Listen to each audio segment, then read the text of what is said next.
for sair daqui já sei um verdadeiro super-herói, sempre tem um plano para escapar das armadilhas?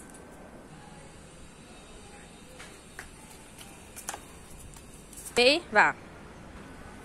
Oi, pessoal! Eu tô aqui pra dizer pra vocês que o super-herói nunca desiste, sempre ganha. Já. Ei, e você? Qual é o seu super-herói preferido? Quer ser como ele? Para isso, você sempre tem que acreditar no seu potencial, no seu poder e treinar bastante para se tornar um super-herói. O Homem-Aranha, o Homem de Ferro, o Batman e outros super-heróis tiveram de treinar para se tornarem as pessoas super poderosas que você conhece. E você também quer ser um super-herói?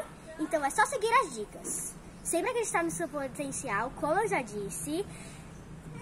Focar sempre na missão e acreditar em você. Porque o importante é ser alguém inteligente e treinar e desenvolver o seu poder.